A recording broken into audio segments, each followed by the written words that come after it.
Hello friends, कैसे हैं आप सब। I hope you all are very well. मेरे प्यारे साथियों, आप सभी ने पीवाईक्यू सॉल्व किया। पीवाईक्यू क्वेश्चन में कुछ पीवाईक्यू बेस्ड क्वेश्चंस प्रैक्टिस करनी है, क्योंकि 60 से 70% क्वेश्चन आपके रिपीट होंगे और मैंने आपको बोला था पीवाईक्यू से सिलेक्शन पक्का होता है। इसको आप एकदम ध्यान रखिएगा। ये क्वेश्चन है 2025 का, डीवैट पूछा गया है।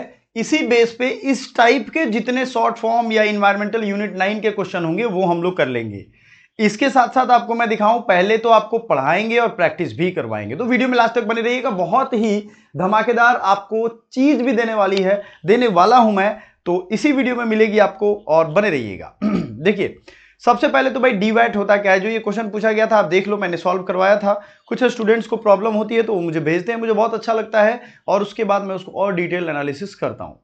इंग्लिश में divide is a system where waste water is treated near the place where it is generated instead of sending it to large centralised treatment plant. अब इसको समझो आप, ये डिसेंट्रलाइज्ड वाटर ट्रीटमेंट प्लानिंग है। सपोज दैट आपके घर से पानी निकला और बाहर निकलते उसको ट्रीट कर दिया जाए, तो क्या होगा वहां पे? वो वेस्ट वाटर ट्रीटमेंट प्लांट में जाएगा ही नहीं, तो वो पानी यहीं से फ्रेश निकल रहा है। जैसे बड़े बड़े घरों में आप जाओगे, बड़े बड़े लोगों के, या बहुत लोग इंडिया में भी लगवाते हैं, वो वेस्ट वाटर को ट्रीट करके रीयूज करते हैं। तो डिसेंट्रलाइज है। सेंट्रलाइज क्या होता है? जैसे पूरे शहर का बड़ा बड़ा वाटर फार्म बना हुआ है जहां पे उसकी ट्रीटमेंट की जाती है। तो अब आप अंतर समझ गए ना, कोई दिक्कत नहीं है। ये आपके एग्जाम में पूछा गया था। इसके बेस पे बहुत सारे और भी वर्ड्स निकल के आते हैं, जैसे सीवेज ट्रीटमेंट प्लांट, जहां गंदे नाली के पानियों को ट्रीट किया जाता है। जैसे कानपुर में अभी एक विदेशी आया था, उसने कानपुर और गंगा नदी के पानी की सच्चाई की पूरी वाट लगा दी उसने, और सीवेज ट्रीटमेंट प्लांट की सच्चाई भी बता दी। सरकार कभी चाहती ही नहीं है कि कोई सच्चाई किसी के सामने आए, पर वो विदेशी था, आया, धज्जिया उड़ाया, चल दिया। सीधी बात यह है कि कानपुर में सीवेज ट्रीटमेंट प्लांट होना चाहिए। गंगा नदी में इतनी ज्यादा जो इकोलाई बैक्टीरिया होता है उसे 500 के अंदर रहना चाहिए था, वो 8000 के पार है गंगा नदी में। फिर भी हमारी आस्था है कि गंगा हमें पवित्र करती है। एक बहुत बड़े अग्रवाल बहुत बड़े IIT BHU से विद्वान थे 1980s के दौर में। आई थिंक वो भूख हड़ताल पे रह के मर गए कि गंगा के लिए गंगा एक्शन प्लान बनाया जाए, गंगा को स्वच्छ किया जाए। लेकिन कोई भी सरकार बस अपना फायदा देखती है अगर गंगा की सफाई में कुछ करना हो तो। ये मैं भाषण नहीं दे रहा हूं, ये आपको समझा रहा हूं कि पानी और हवा तक हम लोग साफ नहीं कर पा रहे हैं और उसका प्रीमियम फी देने को आज मजबूर हो गए हैं। ठीक है, चलिए आगे बढ़ते हैं हम अपने इफ्लुएंट ट्रीटमेंट प्लांट ईटीपी जो है इफ्लुएंट अवशिष्ट जल उपचार संयंत्र को ईटीपी कहते हैं। अब आपसे अगली बार पूछा जाए एसटीपी ईटीपी, तो याद रखिएगा STP sewage treatment plant, ETP effluent treatment plant. WWTP का मतलब वेस्ट वाटर ट्रीटमेंट प्लांट। ये आपको याद रखना है क्योंकि आपके एग्जाम में पूछा जा रहा है, बार बार रिपीट किया जाता है, अब गलती नहीं होनी चाहिए। एसडब्ल्यूएम मतलब सॉलिड वेस्ट मैनेजमेंट। आपके घर में जो SWR पाइप लगता होगा, आपको याद होगा, CPVC पाइप लगता है, UPVC पाइप लगता है ना। तो CPVC मतलब क्लोरिनेटेड पॉलीविनाइल क्लोराइड और अनक्लोरिनेटेड पॉलीविनाइल क्लोराइड, लेकिन ये तो खैर पानी की पाइप होती है। SWR पाइप लगाया जाता है, सॉलिड वेस्ट रेसिड्यू। इन सब का पाइप लगाते हैं, जो वॉशरूम का पाइप निकलता है उसको कहते हैं। तो SWR पाइप SWM से जुड़ा हुआ है, सॉलिड वेस्ट मैनेजमेंट और सॉलिड वेस्ट रेसिड्यू। ये मैंने जस्ट आपको इंफॉर्मेशन दे दिया। वाटर सैनिटेशन एंड हाइजीन, जल स्वच्छता, और इसके लिए ये प्रोग्राम भी चलाया गया था, वास 2.0 भी चलाया गया था। अच्छा, स्वच्छता अभियान हमारे देश में बड़ी जोरों शोरों से चला था, लेकिन सरकार सबसे बड़ा जो फॉल्ट करती है वो किसी को एजुकेट नहीं करती है। आप कोई भी प्रोग्राम लाओगे, अगर शिक्षित नहीं हो तो उसका महत्व नहीं कोई समझेगा। नेशनल ग्रीन ट्राइब्यूनल, राष्ट्रीय हरित प्राधिकरण है। ये बार बार इस पे एग्जाम में क्वेश्चन आता है, हमने इसको अलग से कवर करवाएंगे भी। और एग्जाम ओरिएंटेड फैक्ट्स और पीवाईक्यू बेस्ड क्वेश्चन को मिस मत करिएगा, एक भी क्लास। हो सकता है दिन में 2-3 क्लास आए, आपको मिस नहीं करना है। देखो, आप अगर इंटरेस्टेड हो मॉक टेस्ट लगाने के, तो ये मॉक टेस्ट आपको 40 से ज्यादा मॉक टेस्ट मिलेंगे। सिर्फ 999 प्राइस है। अगर आप इसे अभी पे करते हो तो 499 में मिल जाएगा। प्राइस बढ़ने वाली है। अगर आपको मॉक टेस्ट चाहिए, सॉरी स्टडी मटेरियल चाहिए, ये जो 2500 की बुक है, या आप सॉल्यूशन यूनिट वाइज नोट्स चाहते हो या ई बुक चाहते हो हिंदी इंग्लिश में, ये सब आपको मिल जाएगा 299 में। आप डायरेक्टली QR पे पेमेंट करके ले सकते हो। ऐप पे भाई मैं बता दूं 20 रुपीज आपको ज्यादा लगेंगे, वो ऐप के चार्जेज है, मेरे चार्ज नहीं है, वो पैसे मेरे पास नहीं आते हैं, ये याद रखिएगा। आप 299 यहां पे करोगे प्लस वो चार्ज पे करोगे तो मेरे पास वो 299 से कम ही आता है। ठीक है, और लेट से आता है। अगर 299 करोगे तुरंत आपको सारा चीज प्रोवाइड कर दिया जाएगा। HUQP21 मास्टर क्लास जो है ये आपको रिकॉर्डेड वीडियो लेक्चर जैसे अभी मैं पढ़ा रहा हूं वैसी पूरी यूनिट वाइज अलग अलग फोल्डर हमने रेडी कर रखा है और उसमें आपको पूरी क्लासेज मिलेंगी। इसके बारे में आपको जो भी डिटेल चाहिए होगा, डेमो चाहिए होगा, आप हमसे ले सकते हो। ये भी 50% ऑफ पे भी मिल रहा है, 1400 के आसपास मिल जाएगा। डायरेक्टली पे करोगे तो 1400, अदरवाइज 1499 प्लस कुछ मिलेगा। ठीक है। CPCB central pollution control board, ये अगला फुल फॉर्म है। SCPB यानी स्टेट पॉल्यूशन कंट्रोल बोर्ड, याद रखिएगा बहुत इंपॉर्टेंट है। अभी एयर पॉल्यूशन बहुत न्यूज में था, तो एयर पॉल्यूशन मैंने चैप्टर पढ़ाया है, उसके पार्टिकुलेट मैटर्स, उसके सल्फर डाइऑक्साइड, कार्बन डाइऑक्साइड क्या किससे रिएक्शन करके क्या करता है, ये सब साइंस का पार्ट है, लेकिन मैंने पढ़ाया वो बहुत अच्छे से, फ्री में पेड में दोनों में, प्लीज ध्यान रखिएगा। सस्टेनेबल डेवलपमेंट गोल, हमारे 17 सस्टेनेबल डेवलपमेंट गोल हैं, ये याद रखिएगा। CSR कॉर्पोरेट सोशल रिस्पॉन्सिबिलिटी है। More important full forms UNEP, United Nations environment programme है। दे दनादन याद करिए, अपने आप को युद्ध में झोंके रखिए, जितने क्वेश्चन मैं करवाता हूं करते रहिए। UNEP का मतलब होगा यूनाइटेड नेशंस एनवायरमेंट प्रोग्राम। अगला है UNDP, United Nations development programme. WHO world health organisation. IPCC inter governmental panel on climate change. जब इस पे MCQ प्रैक्टिस करवाऊंगा, अगर आपको चैलेंज करता हूं, अगर आप एक रिजल्ट वाले बच्चे हो तो करके दिखाना इसमें से 10 क्वेश्चन के आंसर भी। जलवायु परिवर्तन पर अंतर सरकारी पैनल, ये हिंदी में होगा। COP कॉन्फ्रेंस ऑफ पार्टीज को कहते हैं। COP पूछा गया है एग्जाम में आपके। इन्वायरमेंटल इंपैक्ट असेसमेंट EIA, ये याद रखिएगा। Environmental impact assessment, environmental social and governance ESG आता है।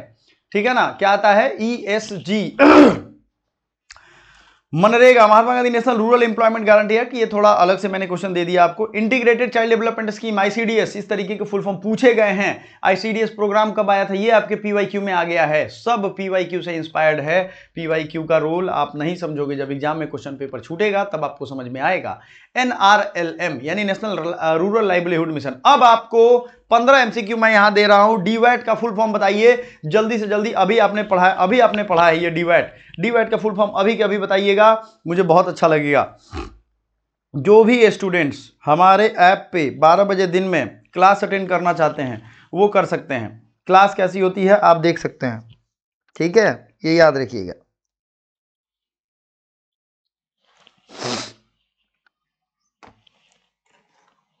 ठीक है, चलिए ये ध्यान रखना है आपको।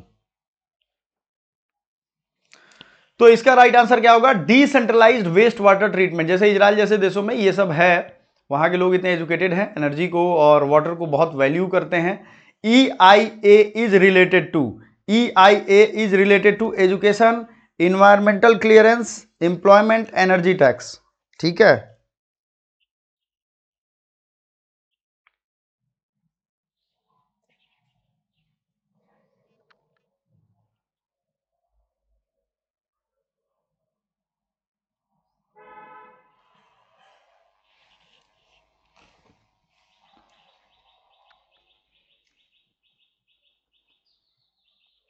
ठीक है। EIA इन्वायरमेंटल क्लियरेंस के लिए होता है या एम्प्लॉयमेंट के लिए, एनर्जी के लिए होता है। तो आपको इन्वायरमेंट क्लियरेंस के लिए मिलता है, ये करवाना ही पड़ेगा। इन्वायरमेंटल इंपैक्ट असेसमेंट इसे कहते हैं। हमने क्या बोला था? अभी आपको ये क्वेश्चन बहुत भारी पड़ने वाले हैं। UNEP का मुख्यालय कहां है? आप में से बहुत सारे लोग हैं जो जानते हैं। यूनाइटेड नेशंस एनवायरमेंट प्रोग्राम, बताइए जल्दी से। नैरोबी। UNEP का हेडक्वार्टर किसको किसको पता है? राइट आंसर इज, जल्दी से बताइएगा। केन्या नैरोबी में है। आगे बढ़ते हैं। WHO का मुख्य काम क्या होता है? ट्रेड, हेल्थ, एजुकेशन या क्लाइमेट? WHO का मुख्य काम, तो ये हेल्थ है। आपको मालूम है ना, WHO हेल्थ के फील्ड में ही, कोरोना के टाइम में तो आप नाम ही याद कर लिए होगे WHO का। SDG सस्टेनेबल डेवलपमेंट गोल्स अभी रिसेंट के कब एडॉप्ट किए गए हैं? तो सस्टेनेबल डेवलपमेंट गोल, MDG यानी मिलेनियल डेवलपमेंट गोल, ये सब आपको याद रखना है। 2000, 2015, 2012, 2020 सस्टेनेबल डेवलपमेंट गोल 2015 में अपनाया गया। MNREGA guarantees employment for 50 days, 150, 100 days, 200 days. MNREGA कितने दिन तक रोजगार आपको देता है? मनरेगा जो है वो 100 डेज तक रोजगार देता है। CPCB works under, CPCB central pollution control board, ये किसके अंदर काम करता है? Ministry of education, ministry of environment, ministry of health, ministry of rural development. किसके अंदर में काम करता है बताइए? CPCB मिनिस्ट्री ऑफ इन्वायरमेंट के लिए काम करता है सेंट्रल पॉल्यूशन कंट्रोल बोर्ड, जो पॉल्यूशन देश में बढ़ा रहा है पॉल्यूशन देश में बढ़ाने का अगर कोई काम कर रहा है तो कौन कर रहा है मालूम है? सेंट्रल पॉल्यूशन कंट्रोल बोर्ड कर रहा है, ठीक है ना। कौन कर रहा है पता है ना आपको? ये यही करता है, क्योंकि इनका जो काम है वो नहीं करेंगे तो पॉल्यूशन बढ़ेगा ही सब। IPCC is related to inter governmental, अभी तो पढ़ाया था ना आपको, पॉवर्टी क्लाइमेट चेंज, तो ये क्लाइमेट चेंज से रिलेटेड है बिल्कुल। SWM का फुल फॉर्म आपको बताना है। चलो देखते हैं कितने लोग बताते हैं SWM के फुल फॉर्म। इसके अलावा भी 25 क्वेश्चन और है माय डियर स्टूडेंट, अभी करना है, अभी तो बहुत चीजें पढ़नी है और क्वेश्चन करना है। तो सॉलिड वेस्ट मैनेजमेंट है, बिल्कुल सही है। ICDS किस पे फोकस्ड है? ICDS इंटीग्रेटेड चाइल्ड डेवलपमेंट, तो ये चाइल्ड डेवलपमेंट के लिए है। Next NRLM urban housing, rural livelihood, health insurance, banking reform, national rural livelihood mission, ठीक है ना, बिल्कुल रूरल लाइवलीहुड। ESG इन्वायरमेंटल से रिलेटेड है या ESG? ECG मत समझ लेना, ESG अभी पढ़ाया है मैंने जस्ट, देखते हैं कितने लोग करते हो। फार्मिंग, मेडिकल साइंस, लॉ किससे रिलेटेड है? ESG मेनली यूज्ड इन, तो ये कॉर्पोरेट रिपोर्टिंग से रिलेटेड है। COP किससे रिलेटेड है? Conference of parties. क्या ये बिजनेस मीटिंग होता है कॉन्फ्रेंस ऑफ पार्टीज? बताइए जरा, कॉन्फ्रेंस ऑफ पार्टीज क्या ये बिजनेस मीटिंग होता है? बताइए। ये क्लाइमेट एग्रीमेंट्स होते हैं। STP का क्या होता है काम? बताओ। शॉर्ट टर्म मेमोरी नहीं है, STM कल पढ़ाया था मैंने, अलग अलग चैप्टर्स पढ़ा रहा हूं, उसको भी ध्यान रखिएगा, ठीक है, बिल्कुल। STP road construction, waste water, education या फार्मिंग, तो ये जो है वाटर ट्रीटमेंट में यूज हो रहा है। वास फोकस ऑन, वास किस पे फोकस करता है? Technology, water and science. वास का फुल फॉर्म कोई है? ऐसा कोई भी ईमानदार रीडर है जो वास अभी मैंने पढ़ा है उसका फुल फॉर्म लिख दे कमेंट बॉक्स में, मैं मान लूंगा रिजल्ट उसका होने वाला है। अपने आप को चैलेंज करो, ऐसे सोए रहोगे ना कोई जगाने वाला नहीं है। अभी के टाइम में सब लोग चाहते हैं कि आप सोए रहो और मजा भी आपको उसी में आता है, इसलिए मैं आपको कह रहा हूं वास किस पे केंद्रित है? वाटर एंड सैनिटेशन पे। अब आते हैं इन्वायरमेंटल PYQ, कुछ हम करेंगे। 25 क्वेश्चन इसमें रखा है मैंने। एक जरूरी सूचना, अगर आप चाहते हो कि एग्जाम के मोड में जैसे रियल एग्जाम होता है वैसा FMCQ फ्री में चाहते हो कि प्रैक्टिस करो, तो प्लीज आप हमें कमेंट करना कि सर फ्री में ये मॉक टेस्ट का लिंक दे दो, हम आपको पिन कर देंगे। जो सीरियस स्टूडेंट होंगे वही करेंगे। कमिटमेंट दो, कमिटमेंट लो, एक हाथ से ताली नहीं बजेगी भाई। Stockholm conference was held in, Stockholm conference कब हुआ था? ये याद रखना है सीधा आपको, 1972 में। स्टॉकहोम कॉन्फ्रेंस कब हुआ था? 1972। रियो अर्थ समिट कब हुआ था? 1987, 1990, 1992, 2002। रियो अर्थ समिट 1987, 1990, 1992, तो ये रियो अर्थ समिट हुआ था 1992 में। Agenda 21 is related to, agenda 21 किससे संबंधित है? Stockholm conference, Rio summit, Kyoto protocol और पेरिस एग्रीमेंट। स्टॉकहोम तो आपने समझ लिया ना, एजेंडा 21 किससे जुड़ा हुआ है? अगर आपको नहीं मालूम है तो याद रखिएगा यही रियो समिट है। और ये रियो समिट हुआ कब था? रियो अर्थ समिट कब हुआ था? 1992 में। ये सब याद कर लो, मुझे बताने की जरूरत ना पड़े, ठीक है, बिल्कुल से। देखो जो भी चीजें हैं वो आपको याद करना पड़ेगा, अगर आप तैयारी मन से कर रहे हो तो करना पड़ेगा। क्योटो प्रोटोकॉल किससे जुड़ा हुआ है? बहुत इंपॉर्टेंट क्वेश्चन है, अगर आप नहीं याद कर रहे हो गलती कर रहे हो। क्योटो प्रोटोकॉल किससे जुड़ा हुआ है माय डियर स्टूडेंट? आप में से कितने लोग हैं जो एकदम डेडिकेटेड हैं, रिजल्ट चाहिए, अपनी उपस्थिति दर्ज कराओ। देखो डेडिकेशन के बगैर कुछ नहीं होता है। बड़े बड़े ऑफिसर्स के घर में नोटों के बंडल पाए जा रहे हैं, ये कितने डेडिकेटेड होकर के बेईमानी का काम करते हैं। सोचो, बेईमान लोग, फ्रॉड लोग, चोर लोग, धोखेबाज लोग कितने डिटरमाइंड है अपने काम के लिए। आपको मालूम है, आपने देखा होगा आपके सोसाइटी में बहुत फ्रॉड लोग बड़ी तेजी से आगे बढ़ते हैं। आपके दोस्त भी होंगे, वो बड़ी खुश रहते हैं, बड़ी पैसा रुपया धन दौलत है उनके पास। जानते हो क्यों? क्योंकि वो बेईमानी का काम, बेईमानी बड़ी ईमानदारी से करते हैं। आप सोचो, इतना सारा नोट निकल रहा है भारत के ऑफिसर्स के पास, ठीक है ना, वो नोट की गड्डी पे सोते हैं। क्यों? क्योंकि वो बेईमानी का काम बड़े डिटर्मिनेशन के साथ करते हैं। पढ़ लिख के भी उन्होंने बड़ी डिटर्मिनेशन के साथ नौकरी ली या घूस देकर के की। उनका फिक्स है टारगेट कि वो करना ही है कुछ भी हो।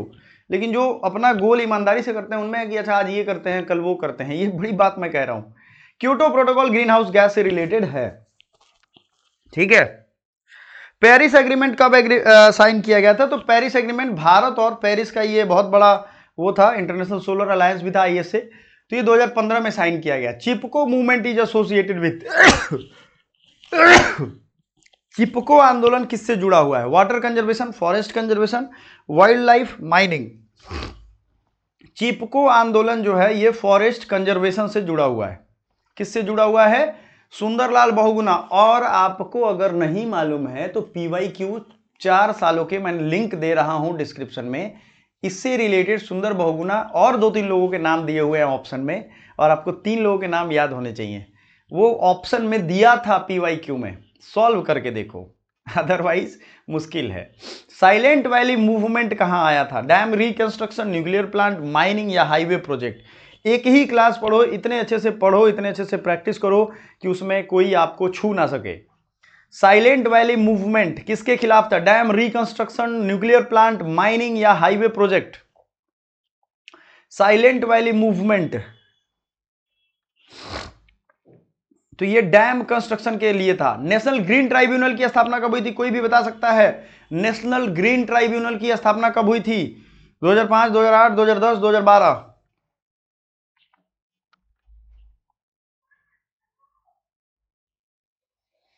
नेशनल ग्रीन ट्राइब्यूनल की स्थापना कब हुई थी? 2005, 2008, 10 या 12? तो ये होगा 2010। Biodiversity act of India was passed in. Bharat में जैव विविधता अधिनियम कब पारित हुआ? 1998, 2000, 2002, 2005?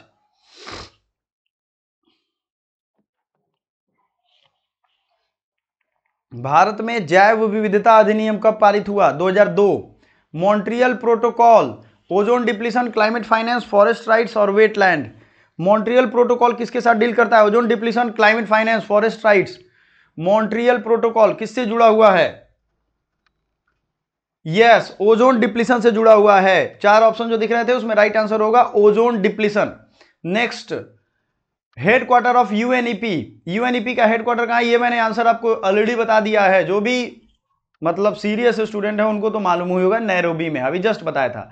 EIA यानी इन्वायरमेंटल इंपैक्ट असेसमेंट की अधिसूचना कब जारी हुई? 1986, 1991, 1994, 2000? तो ये हो जाएगा 1994, ठीक है। Sustainable development concept was popularised by. सतत विकास की अवधारणा को लोकप्रिय बनाया Rio summit, Brundtland report, Kyoto protocol या SDG report? Brundtland report is the right answer. Green house gas not included. Green house gas में आपको green house gas I think अच्छे से पढ़ाना पड़ेगा, क्योंकि ग्रीन हाउस गैस से बहुत क्वेश्चन आते हैं।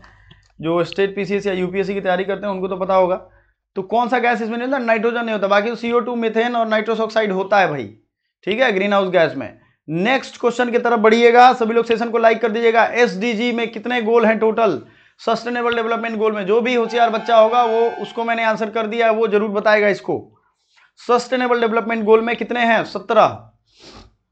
Forest rights act was passed in. One अधिकार अधिनियम कब पारित हुआ? 2004, 2006, 2008, 10? Forest right act, forest right act, forest right act 2004, 2006, 2008, 2010? 2006। Ramsar convention किससे रिलेटेड है? Forest, wetland, climate, desertification? Ramsar किससे जुड़ा हुआ है? Wetland. CPCB was establish. CPCB यानी central pollution control board. Water act 1974। अच्छा, CPCB के अधिनियम आपको नहीं मालूम होंगे ना, ये वाटर एक्ट आया था 1974 में। आप सोचो, एक चीज मैं आपको बताता हूं, हमारे देश में सरकार कैसे काम करती है, और सरकार चाहे तो क्या कर सकती है और चाहे तो क्या बिगाड़ सकती है। वाटर एक्ट 1974 में आया था, इसके बाद air pollution control and prevention act आया था, ठीक है। आपको जानकर के हैरानी होगी कि इसके बाद सेंट्रल पॉल्यूशन कंट्रोल बोर्ड इसके अधिनियम से बना है। आप सोचो इसमें कितनी पावर थी। वाटर पॉल्यूशन को रोकने के लिए 1974 में एक्ट आया था, लेकिन एक कहावत है कि जो चीज फ्री में मिल गई ना आपको, लाइफ में कोई आदमी आपके जीवन में ऐसे ही आ गया, फ्री में आ गया, तो भी आप उसकी वैल्यू नहीं करते हो। समझ में आया बात? सीपीसीबी का यही है, तब भी आज तक हमारे पास पानी फ्रेश नहीं है। COP, what is COP? तो कॉन्फ्रेंस ऑफ पार्टीज है। सीओपी का फुल फॉर्म क्या है? Conference of parties. याद रहेगा आपको, बिल्कुल याद रखना है आपको। Next, the earth summit, first earth day कब मनाया गया था? पहली पृथ्वी दिवस कब मनाई गई? आप सभी को कमेंट करना है अर्थ डे कब मनाते हैं। जो डे है ना, इंपॉर्टेंट डे, इसका भी एक अलग से वीडियो आएगा। मैं नोट कर रहा हूं, इंपॉर्टेंट डेज जो हैं इसकी वीडियो जल्द से जल्द आपको दे दूं मैं। जल्दी से बताइए इंपॉर्टेंट डेज, ये भी वीडियो मिल जाए, क्योंकि देखो दिन में 4-5 वीडियो मिलो, एक बार बैठो सब देख जाओ। प्लेलिस्ट इसका है, पूरा कर लो। और इस पे नहीं आएगी तो CUT-PG पॉइंट पे आएगी। अब आपको खुद आंसर करना है इन 5 क्वेश्चन का। Desertification is mainly caused by urbanisation, overgrazing, recycling, rain water harvesting. Ganga action plan was launched in 1985, 1990, 95, 90, 2000। इस सब का जो बच्चा सही आंसर करेगा उसको मैं पिन करने वाला हूं और उसको कुछ ना कुछ PDF फ्री में मिलेगा। Ozone hole is mainly observed over. अच्छा, ये 5 क्वेश्चन जो आंसर करेंगे उनको स्टडी मटेरियल मैं 199 में दूंगा, ये याद रखिएगा, लेकिन उनको शिद्दत से करना होगा। 100 रुपए का और डिस्काउंट मिल जाएगा। और अगर आप मॉक टेस्ट और ये दोनों लेते हो एक साथ तो आपको 150 रुपीज मोर डिस्काउंट मिल जाएंगी। मतलब दोनों की प्राइस 800 है, आपको वो 649 में मिल जाएगा। Ozone hole is mainly observed, कहां ऑब्जर्व किया गया था? राइट आंसर है Arctic, Antarctic, Asia, Europe. Noise pollution is measured in hertz, decibel, watt and pascal. ये तो मैंने नॉइज पोल्यूशन में पढ़ाया था। नेशनल एफॉरेस्टेशन प्रोग्राम किससे जुड़ा हुआ है? 5 क्वेश्चन मैं दे रहा हूं, जिसको भी भाई चाहिए वो तो करेगा ही, जिसको नहीं चाहिए या जिन्होंने लिया है उनको कोई बात नहीं है, वो लोग पैसे का और समय का महत्व समझते हैं। पैसा तो आ जाएगा, समय नहीं आएगा। So thank you so much, मिलते हैं नेक्स्ट सेगमेंट में। तब तक के लिए वीडियो को लाइक, चैनल को सब्सक्राइब, और जो मैंने कमेंट में कहा है कर दो, आपको आपके लिए ही भलाई होगी। Thank you.